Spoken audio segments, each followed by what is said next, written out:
দুদিনের ভারত সফরের দ্বিতীয় দিন সকালে রাষ্ট্রপতি ভবনে লাল গালিচা সংবর্ধনা দেওয়া হয় প্রধানমন্ত্রী শেখ হাসিনাকে। সে সময় ছিলেন দেশটির প্রধানমন্ত্রী নরেন্দ্র মোদী। ভারতের সশস্ত্র বাহিনীর সুসজ্জিত চৌকস দল শেখ হাসিনাকে গার্ড অব অনার প্রদান করেন।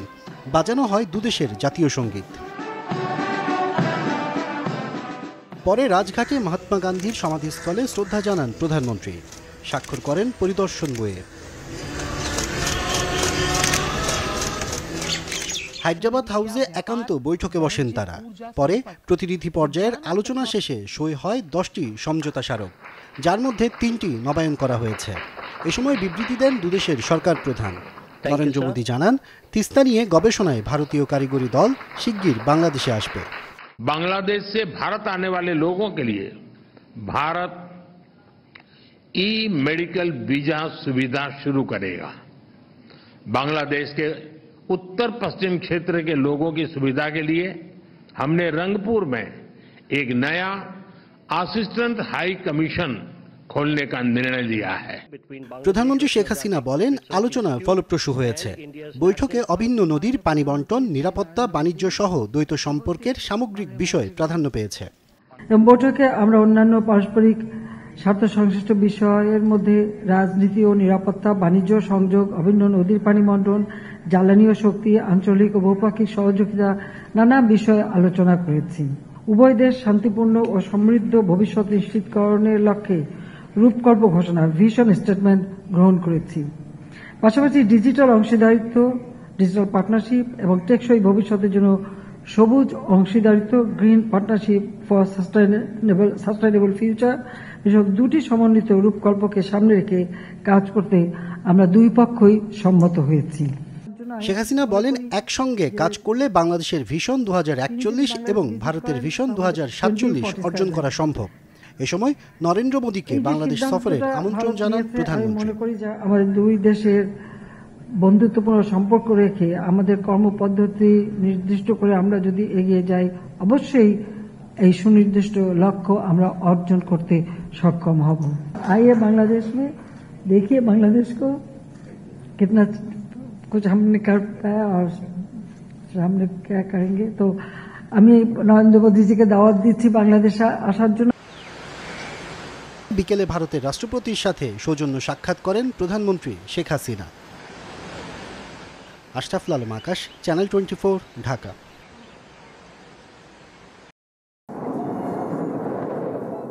গাজার প্রতি সমর্থনে ইসরায়েলের ওপর ক্ষুব্ধ লেবাননের সশস্ত্র গোষ্ঠী হেজবুল্লাহ।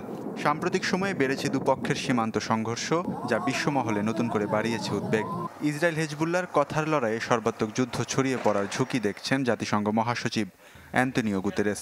লেবাননের অবস্থা গাজার মতো হলে বিশ্ববাসীর জন্য তা নতুন ধকল হবে বলে জানান তিনি। ইসরায়েল কিংবা হেজবুল্লাহর একটি ভুল সিদ্ধান্তের মাসুল দিতে হতে পারে পুরো মধ্যপ্রাচ্যকে। দুপক্ষ যেভাবে সীমান্তে হামলা অব্যাহত রেখেছে তা দুশ্চিন্তার।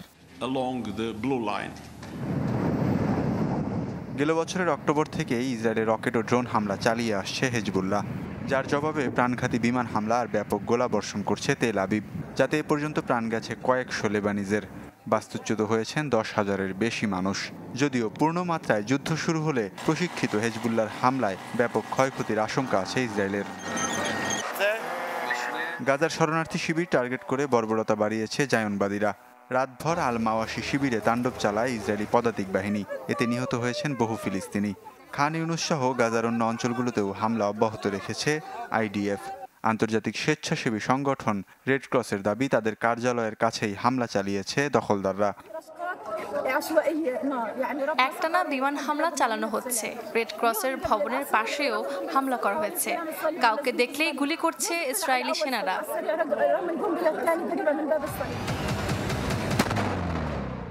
এদিকে হামলা বন্ধের নিশ্চয়তা দেবে এমন যে কোনো প্রস্তাব মানতে সম্মত হয়েছেন হামাসের প্রধান ইসমাইল হানিয়া। এর আগেও ইসরায়েলের কাছে যুদ্ধবিরতি সহ সেনা প্রত্যাহারের দাবি জানিয়েছে হামাস। আহ্বান জানানো হয় বন্দি বিনিময় চুক্তি নিয়েও, যদিও সশস্ত্র গোষ্ঠীটিকে ধ্বংস না করে উপত্যকা ছাড়তে নারাজ Tel Aviv. Waliullah Faruk, channel 24।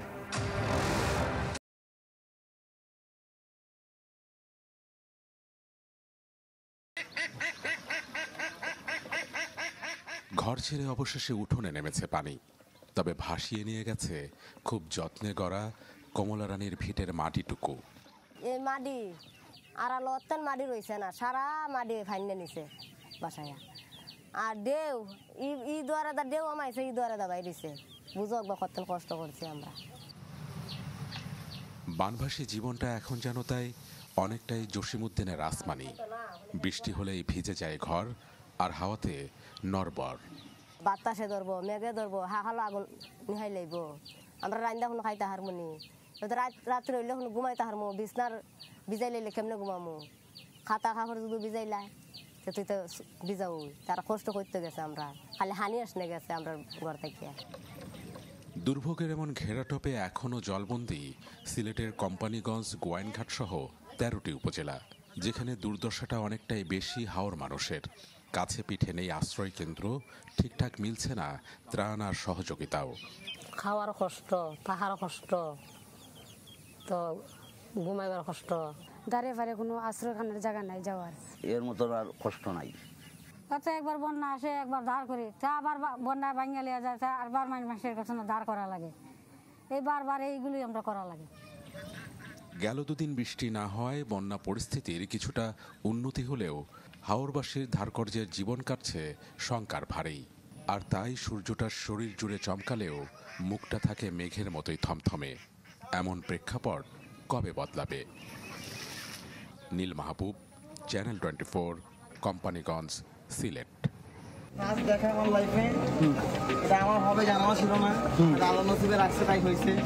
ছাগলকাণ্ডে বেরিয়ে আসছে থলের বিড়াল।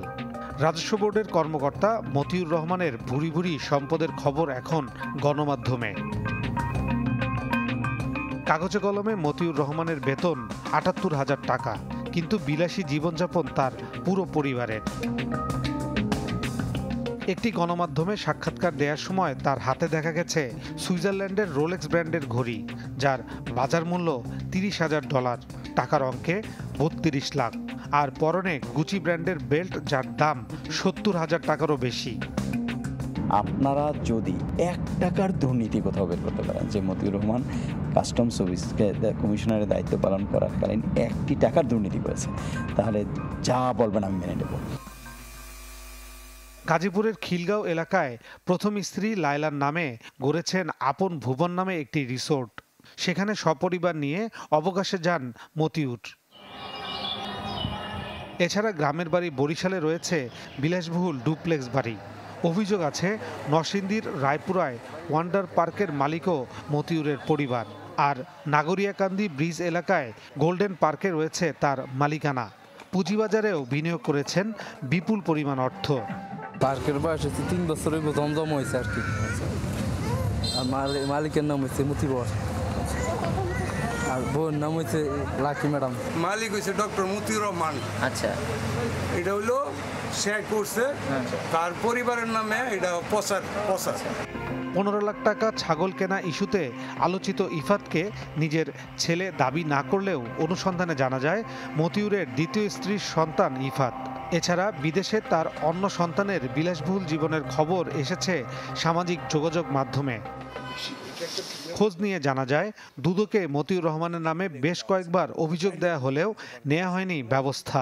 তবে দুদক আইনজীবী জানান, অভিযোগ পেলে যাচাই করে নেওয়া হবে ব্যবস্থা। এই ধরনের অফিসার যদি এই ধরনের কাজের যদি পত্রিকার খবরের মানে শিরোনাম হয়, সেটা কিন্তু কোনো মানুষই ভালোভাবে দেখে না। যদি এনভিআর মনে করে এটা দুদকে পাঠানো উচিত, পাঠাবে, আর যদি মনে করে পাঠানো উচিত না, তাহলে পাঠাবে না। তো কাজে এই বিষয়গুলো আমার মনে হয় এখানে খুব ভালো করে এক্সামিন করা উচিত। এসব অভিযোগের বিষয় জানতে মতিউর রহমানের বাসায় গিয়ে দেখা মেলেনি, রিসিভ করেননি ফোনও।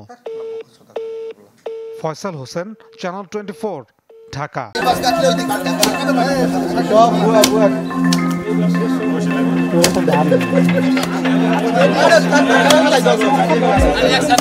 এই সেই কথা বলা গাছ, যা নিয়ে দেশ জুড়ে উঠেছিল সমালোচনার ঝড়। গাছটি ঘিরে এলাকা জুড়ে চাঞ্চল্যের সৃষ্টি হয়। গাছ কথা বলে এমন অপপ্রচার ও প্রতারণার ব্যবসা ঠেকাতে অবশেষে রাগদি ইউপি চেয়ারম্যানের উপস্থিতিতে কাটা হলো গাছটি। গোপালগঞ্জের মুকসুদপুর উপজেলার গর্জিনা গ্রামে সৌদি প্রবাসী সবুর মিয়ার বাগানে একটি একাশিয়া গাছ ঘিরেই জন্ম হয় গুজবের। এমন ঘটনা আলোর গতিতে ছড়িয়ে গেলে গাছটি দেখতে লোকজনের ভিড় বাড়তে থাকে প্রতিদিন। তাই পরিস্থিতি বেসামাল হওয়ার আগেই নড়ে চড়ে বসল প্রশাসন।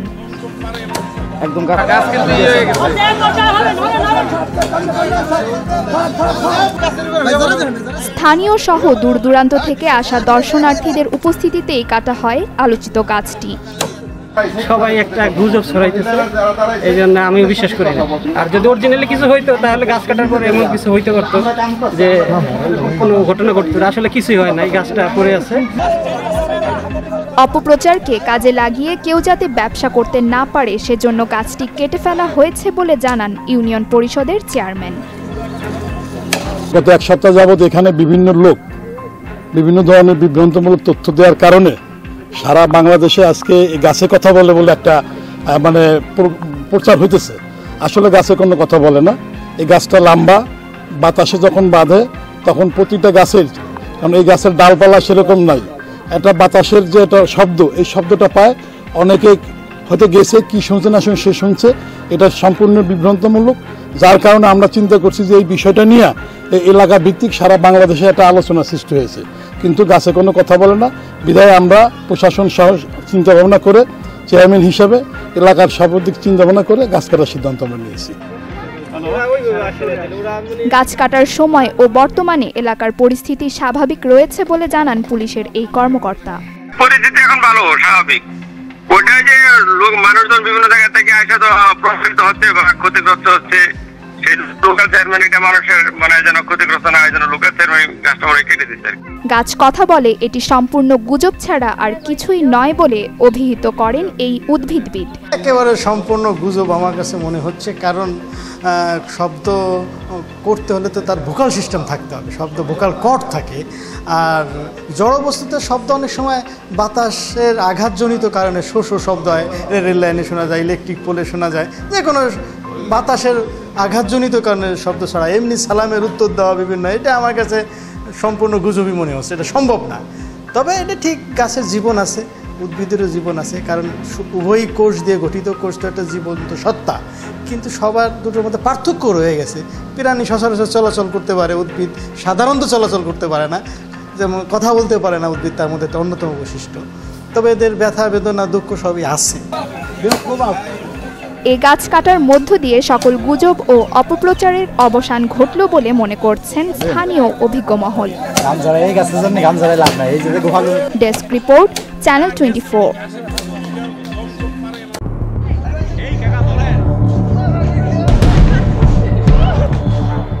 দেশে বর্তমানে সবচেয়ে বড় আতঙ্কের নাম রাসেল ভাইপার। দেশের 64 জেলার প্রায় অর্ধেক জেলার মানুষ আতঙ্কে দিন পার করছে এই বিষধর সাপের ভয়। হঠাৎ করে যেন বেড়ে গেছে এই সাপের উপদ্রব। এই সাপের কামড়ে বেশ কিছু জেলায় একাধিক প্রাণহানির ঘটনাও ঘটেছে।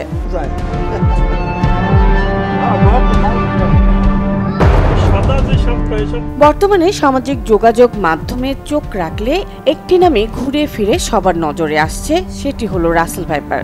বিষধর প্রজাতির রাসেল ভাইপার সাপ বাংলাদেশ থেকে বহু আগেই বিলুপ্ত হয়ে গেছে বলে মনে করা হলেও সাম্প্রতিক সময়ে এর অবাধ বিচরণ ভাবিয়ে তুলছে জনমনে। সম্প্রতি বাংলাদেশের কয়েকটি জেলায় ও চরাঞ্চলে বিষধর রাসেল ভাইপার সাপের উপস্থিতি লক্ষ্য করা যাচ্ছে, যা জনমনে আতঙ্ক তৈরি করছে। আমি জনগণকে আশ্বস্ত করতে চাই, সাপে কাটা রোগীর চিকিৎসায় দেশের স্বাস্থ্য বিভাগের জেলা ও উপজেলা পর্যন্ত অ্যান্টিভেনম সহ প্রয়োজনীয় উপকরণ সরবরাহ করা হয়েছে। রাসেল ভাইপার আতঙ্কে আতঙ্কিত না হতে দেশের সব স্বাস্থ্য বিভাগের কর্মকর্তাদের কিছু নির্দেশনা দিয়েছেন স্বাস্থ্যমন্ত্রী ডাক্তার সামন্তলাল সেন। উপজেলা পর্যন্ত সাপে কাটা রোগীর চিকিৎসায় করণীয় সম্পর্কে আমাদের ডাক্তার সহ স্বাস্থ্যকর্মীদের প্রয়োজনীয় প্রশিক্ষণ প্রদান করা হয়েছে। বিষাক্ত সাপে কাটলে বাঁচার পথ একটাই, তা হলো দ্রুত হাসপাতালে নিয়ে যাওয়া। দংশনের পর কারো পরামর্শে উজা ঝাড়ফুঁকের নামে সময় নষ্ট না করে সোজা রোগীকে নিয়ে নিকটবর্তী সরকারি হাসপাতালে যেতে হবে। আসুন আমরা সকলে এ বিষয়ে আতঙ্কিত না হয়ে সচেতন হই।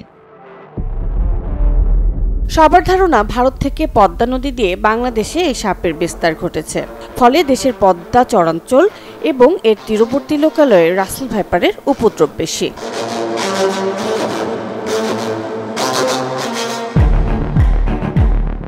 মুনিয়া মুশতারি, চ্যানেল 24।